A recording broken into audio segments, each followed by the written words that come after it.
بسم اللہ الرحمن الرحیم۔ السلام علیکم ورحمۃ اللہ وبرکاتہ۔ الحمد للہ وکفی وسلام علی عبادہ الذین اصطفی، اما بعد، اعوذ باللہ من الشیطان الرجیم، بسم اللہ الرحمن الرحیم۔ خذ من اموالہم صدقۃ تطہرہم وتزکیہم بہا۔ ناظرین کرام، برادران اسلام، آج کے درس کا موضوع ہے زکوٰۃ کس پر، کب اور کتنی فرض ہے۔ کل کے درس میں زکوٰۃ کی فرضیت اور اس کی اہمیت بیان کرنے کے ساتھ ساتھ زکوٰۃ نہ دینے والوں کے تعلق سے قرآن و حدیث میں وارد بعض وعیدوں کا ذکر ہوا تھا۔ آج کے درس میں زکوٰۃ کے تعلق سے 3 گوشوں پر گفتگو ہوگی کہ زکوٰۃ کس پر فرض ہے، کب فرض ہے اور کس مال میں کتنی زکوٰۃ دینی ہوگی۔ نمبر 1، زکوٰۃ کس پر فرض ہے؟ اس کا جواب ہے کہ زکوٰۃ ہر ایسے مسلمان پر فرض ہے جس کے پاس اتنا مال ہو جو ایک مخصوص مقدار یعنی نصاب کو پہنچ جائے اور غلہ کے سوا مال کی دوسری قسموں مثلا سونا چاندی، روپے، پیسے، مویشی اور جانور وغیرہ پر سال گزر جائے۔ گویا زکوٰۃ کا ایک نصاب ہے، یعنی مال جب اس متعین مقدار تک یا اس سے زیادہ ہوگا تو اس پر زکوٰۃ ہے، اور اگر مخصوص متعین مقدار یعنی نصاب تک کسی کا مال نہ پہنچے تو اس پر زکوٰۃ نہیں ہے۔ گویا زکوٰۃ کی فرضیت کے لیے کسی مال کا نصاب تک پہنچنا اور غلہ کے علاوہ اس مال پر 1 سال گزر جانا شرط ہے۔ ایک بات کی جانب میں خصوصی طور پر آپ تمام ناظرین و سامعین کی توجہ مبذول کرانا چاہوں گا کہ زکوٰۃ اندازے سے نہ نکالیں۔ ہمارے بہت سارے بھائی اندازے سے زکوٰۃ نکال دیتے ہیں، بلکہ باضابطہ حساب کر کے ایک پیسے کا حساب کر کے زکوٰۃ ادا کریں، ورنہ اندیشہ ہے کہ آپ کی زکوٰۃ ادا نہ ہوگی۔ حدیث کی کتابوں میں زکوٰۃ کا پورا سسٹم ذکر ہے اور بہت ہی دقیق پیمانے پر اللہ کے نبی صلی اللہ علیہ وسلم نے اس کی تفصیلات بیان کر دی ہیں۔ دوسرا سوال ہے کہ زکوٰۃ کب فرض ہے؟ اس تعلق سے کچھ باتیں پہلے سوال کے جواب کے ضمن میں آ چکی ہیں۔ مختصر طور سے آپ یہ سمجھ لیں کہ سونا چاندی، کرنسی یعنی نوٹ وغیرہ، مویشی اور جانور اور سامان تجارت اگر ایک خاص متعین مقدار کو پہنچ جائیں اور ان پر سال گزر جائے، یعنی یہ چیزیں سال بھر کسی کی ملکیت میں رہیں، تو ان پر زکوٰۃ واجب ہے۔ البتہ غلوں کی زکوٰۃ، جسے عرف عام میں عشر کہا جاتا ہے، اس کے لیے غلوں کا متعین مقدار میں پیدا ہونا تو شرط ہے، مگر سال گزرنا اس کے لیے شرط نہیں ہے، بلکہ جب بھی غلہ پیدا ہوگا تو اس کی زکوٰۃ کاشتکار کو دینی ہوگی، جیسا کہ اللہ تعالیٰ کا ارشاد ہے وَآتُوا حَقَّهُ يَوْمَ حَصَادِهِ، یعنی فصل کاٹنے کے دن اس کا حق یعنی زکوٰۃ ادا کر دو۔ تیسرا سوال ہے کہ زکوٰۃ کس مال پر کتنی فرض ہے؟ حدیث میں اللہ کے نبی صلی اللہ علیہ وسلم نے سونے کا نصاب 20 دینار بتایا ہے۔ دینار سونے کا ایک سکہ ہوتا تھا جو دور نبوی میں رائج تھا، اور اس وقت کا ایک دینار موجودہ زمانے کے وزن سے 4.25 گرام کا ہوتا ہے۔ اس حساب سے 20 دینار 85 گرام سونے کے برابر ہوا۔ یعنی اگر کسی کے پاس 85 گرام سونا جس بھی شکل میں ہو، چاہے وہ زیورات کی شکل میں ہو، خواہ ڈھیلے کی شکل میں ہو، خواہ اینٹ کی شکل میں ہو، اس پر زکوٰۃ واجب ہو جائے گی۔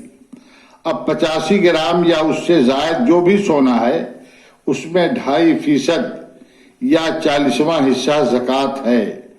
اس کی شکل یہ ہوگی کہ سونے کو وزن کر کے موجودہ ریٹ سے اس کی قیمت متعین کر لی جائے اور اس قیمت کا 2.5% زکوٰۃ کے طور پر نکال دیا جائے۔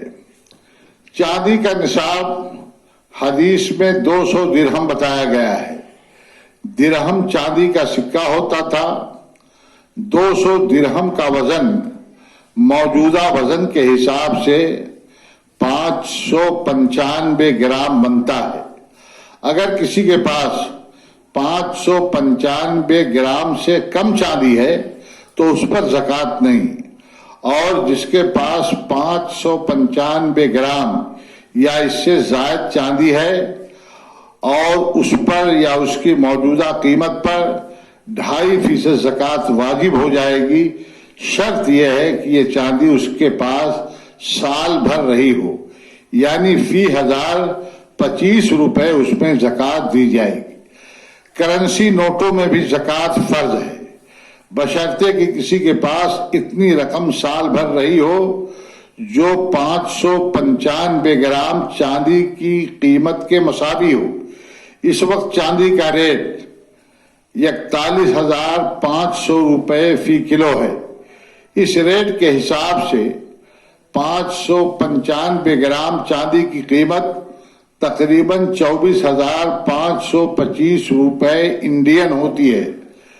اس لیے اگر کسی کے پاس 24,525 روپے سال بھر رہا ہو تو وہ صاحب نصاب کہلایا جائے گا اور اس پر زکوٰۃ فرض ہوگی، اور وہ اپنی پوری رقم پر، چاہے وہ نقد گھر پر ہو یا بینک میں ہو یا اس نے کسی کو قرض دیا ہو جس کی ادائیگی، جس کی واپسی کی امید ہے، تو اپنی اس پوری رقم سے 2.5% زکوٰۃ نکال دے گا، یعنی فی 1000 25 روپے اور فی لاکھ 2,500 روپے زکوٰۃ کے طور پر نکالے گا۔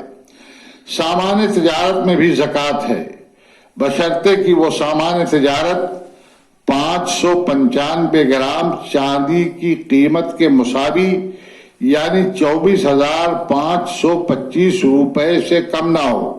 اس کا طریقہ یہ ہے کہ تمام تجارتی سامانوں کی قیمت مارکیٹ ریٹ سے لگا لیں، جو کچھ نقدی ہے اس کو بھی اس میں شامل کر لیں، جو بینک میں پیسے ہیں انہیں بھی اس میں شامل کر لیں، کسی کو قرض دیا ہے جو قرض قابل واپسی ہے اس کو بھی اس میں جوڑ لیں، اور اگر اس کے ذمے کسی کا قرض ہے تو اس کو اس رقم میں سے نکال دے۔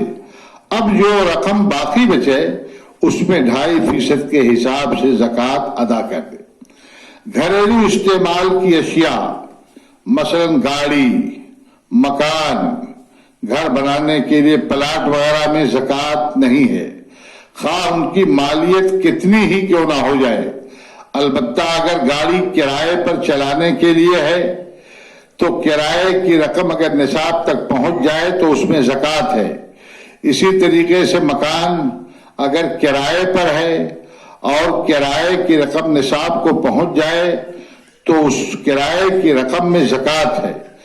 پلاٹس وغیرہ اگر تجارت کی نیت سے خریدے گئے ہیں، خود اپنے استعمال کے لیے انہیں نہیں خریدا گیا ہے، تو ان کی مالیت میں بھی زکوٰۃ ہے۔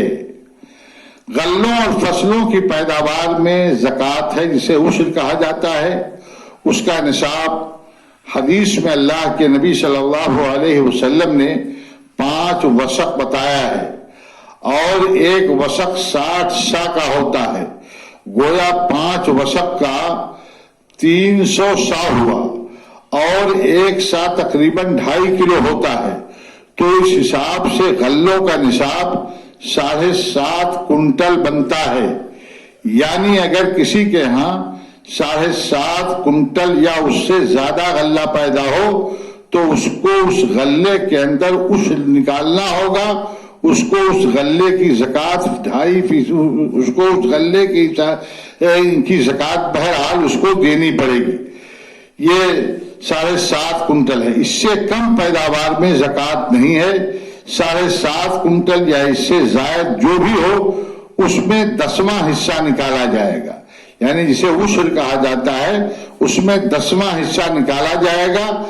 جبکہ فصل اگر بارش کے پانی سے تیار ہوئی ہو، یہ تب کی بات ہے کہ عشر دیا جائے گا، اور اگر کسان نے سینچائی کر کے فصل کاٹی ہے تو اس کا آدھا یعنی 20واں حصہ زکوٰۃ کے طور پر دیا جائے گا۔ بہت سے لوگ عام زکوٰۃ کی طرح غلوں میں بھی 40واں حصہ نکالتے ہیں، یہ صحیح نہیں ہے۔ یا تو 10واں حصہ دیا جائے گا، اگر بارانی یعنی بارش کے پانی سے غلہ پیدا ہوا ہے، اس میں کسان نے کچھ نہیں کیا ہے تو 10واں حصہ، اور اگر کسان نے اس میں پانی سینچا ہے اور اس نے محنت کی ہے، پانی کہیں سے بھی سینچا ہے، چاہے بورنگ سے سینچا ہے، چاہے اور کسی طریقے سے اس کی سینچائی کی ہے، تو اس میں 20واں حصہ دیا جائے گا۔ ایسے ہی مویشیوں اور چوپایوں کا بھی الگ الگ نصاب حدیث میں ذکر ہے۔